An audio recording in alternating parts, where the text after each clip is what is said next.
আসসালামু আলাইকুম সম্মানিত ভিউয়ার্স, আমরা বসে আছি রাস্তায়। জানেন যে বাংলাদেশে ঈদের ছুটি হয়েছে, মানুষ যাচ্ছে বাড়িতে, আর এদিকে প্রচুর বৃষ্টি শুরু হয়ে গেছে।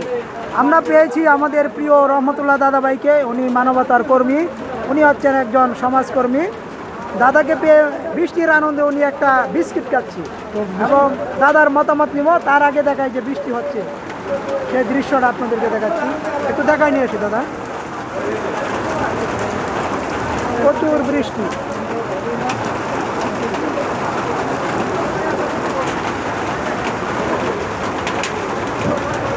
প্রচুর বৃষ্টি হচ্ছে, কিন্তু বৃষ্টির সাথে দাদা পাথর পড়তেছে। বৃষ্টি পড়ে টাপুর টুপুর পায়ে দিয়ে স্নানুকুল। আসলে বৃষ্টি সবারই ভালো লাগে। তা আমরা একটা প্রত্যন্ত গ্রাম অঞ্চলে আসছি। এখানে আছে আমাদের বন্ধু কিশোরগঞ্জের মাসুদ ভাই। চা খেতে হবে, সেজন্য চায়ের সাথে চা খাচ্ছে। মাসুদের একটু দেখাও। আমাদের মাসুদ ভাইয়ের চার দোকান এখানে। পশ্চিমগঞ্জ ভাই যে বিশিষ্ট সাংস্কৃতিক মনা লোক, তার সাথে দেখা হলো। সে আমার অনেক কাছের একজন মানুষ। তো সে বৃষ্টি নিয়ে চা কেমন লাগে? অনেক ভালো লাগে বৃষ্টির মধ্যে। তবে বৃষ্টির মধ্যে ভিজে চা খেতে পারলে আরো ভালো লাগে। হয়ে যাবে না তো, শিলাবৃষ্টি হচ্ছে, অনেক শিল পড়ছে, ফসলের অনেক ক্ষতি হবে। তারপরেও বৃষ্টি ভালো লাগে সবার কাছে, কিন্তু শিলাবৃষ্টি আমাদের কাম্য নয়। দাদা এই মুহূর্তে যারা বাড়িতে যাচ্ছে তাদের সৈন্য কিছু বলেন।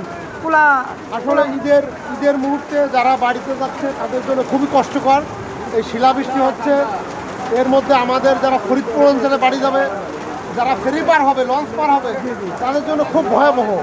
তো আমরা আশা করি আল্লাহর রহমতে তাদের কোনো ক্ষতি হবে না। বাস ট্রাকে যারা যাবে, লঞ্চে যাবে, ট্রেনে যাবে, তাদের জন্য মোটামুটি সত্যি হলেও রাস্তায় অ্যাক্সিডেন্টের সম্ভাবনা থাকে। তো এখানে সবাইকে আমার সবার প্রতি প্রত্যাশা থাকবে, ধীরে সুস্থ সবাই যার যার মতো বাড়িতে যাবে। তো আল্লাহর রহমতে সবার জন্য ভালো হবে ইনশাল্লাহ। ঠিক আছে। তো বৃষ্টি আজকে সারা রাত্র বৃষ্টি নামার সম্ভাবনা আছে। আবহাওয়া দপ্তর বলছে আজ থেকে 4 দিন বৃষ্টি হালকা পাতলা হবে। তো সবাইকে সেই প্রস্তুতি নিয়ে বাড়ি থেকে বেরোতে হবে। কেমন? ধন্যবাদ দাদাকে। সবাইকে ঈদের অগ্রিম শুভেচ্ছা রইল। দাদাকে অনেক অনেক ধন্যবাদ। দাদা মূল্যবান কথা বলছে। এই মুহূর্তে যারা বাড়িতে যাচ্ছেন তারা সাবধানতা অবলম্বন করবেন। গাড়ির সাথে কেউ যাবেন না, সিটে বসে যান আর নিজের নিরাপত্তা নিজেই রাখবেন। এই সময় অনেক চুরি ডাকাতি চিন্তায় হয়, এগুলো থেকে দূরে থাকবেন। ছোট বাচ্চা শিশুদেরকে নিরাপদে রাখবেন। সবাইকে অগ্রিম ঈদ মুবারক। এই দেখেন আমাদের অবস্থা।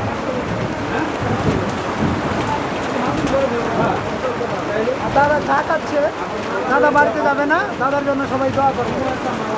ধন্যবাদ সবাইকে, সবাই ভালো থাকবেন।